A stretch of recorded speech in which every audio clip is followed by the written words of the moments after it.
Take a look here at this time-lapse video from our Hard Rock Hotel Daytona Beach camera. You can see just how dark it eventually got in Daytona Beach as those storms moved through. Fox 35 Storm Team meteorologist Noah Bergeron joins us now. Okay, in our neighborhood, no, it was crazy. I don't know if you got it in your neighborhood, but this was nuts today. So how many strikes did we get here? Yeah, John, so I tallied them all up across the whole part of Central Florida. It's over 20,000 individual bolts today. Here's every single bolt that occurred. Now, granted, some of these were outside of our area, in Tampa area, that 20,000.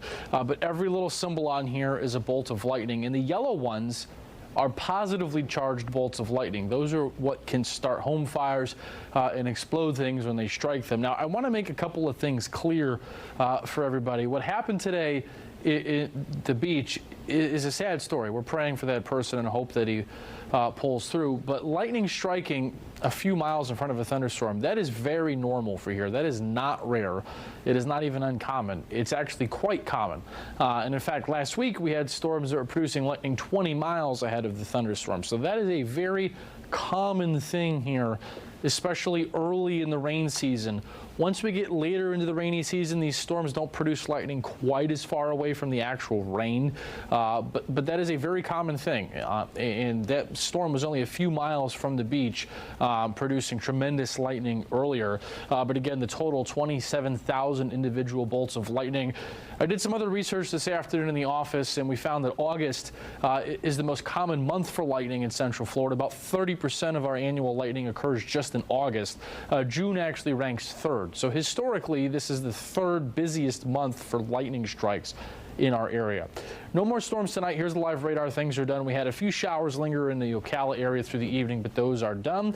No more rain overnight. I'll walk you through your weekend forecast hour by hour in a few minutes. All right, let's get back to some weather right now. As the summer storms continue in Central Florida, it's important to keep in mind the best ways to stay safe, especially when it comes to lightning. Yeah, Fox 35 Storm Team meteorologist Laurel Blanchard joins us now tonight to help us dispel some of the myths about lightning. So first up, Laurel, we've got to know, is showering during thunderstorms, is that safe? I've always heard that. I've always heard it too. This was a debate in the newsroom, actually. Some people thought it was safe, some people thought it wasn't safe, so let's actually check it out. Is it safe to shower during a thunderstorm?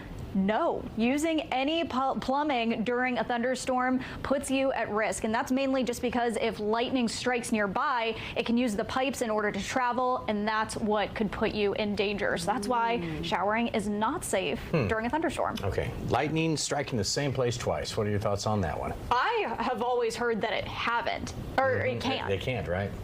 What do you guys think? I know a tree that got struck twice. I don't know what we consider the same place, right? Is that the exact same place? It was the same tree, so I would say the same place.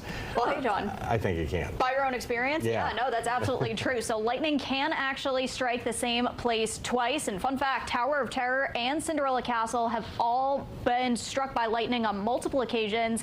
And the Empire State Building, fun fact, also gets struck about 25 times per year. Wow. Okay. Last question for you. Is using a cell phone indoors during a storm safe? This is a tricky one. Yeah. And it has like a little bit of a caveat to it. So, any ideas why it wouldn't be safe? No. Electromagnetic fields. I'll go with that one. How about that? I like it. Overall, are cell phones safe to use? Yes and no. And again, this one's a little bit of a tricky one. Cell phones, yes, they are safe to use during a thunderstorm. However, if they are charging or if throwing it back to the good old days of when there were corded phones, no, they're not. And that's ultimately just because if you're connected to the electrical grid, you are also put at risk for the same reason why plumbing is not okay to use during a thunderstorm. I was honestly worried about my computer getting blown out today. Well, same thing too. Like again, any electronics that are charging, and if lightning strikes nearby, it could easily cause a power surge for those electronics. I've also heard the best thing to do during a storm when you have your cell phone is download the Fox 35 Storm Team weather app to have it with you at all times. That way you're updated when things happen. Yes, that was perfect. And unplug it. And unplug it while you're at it.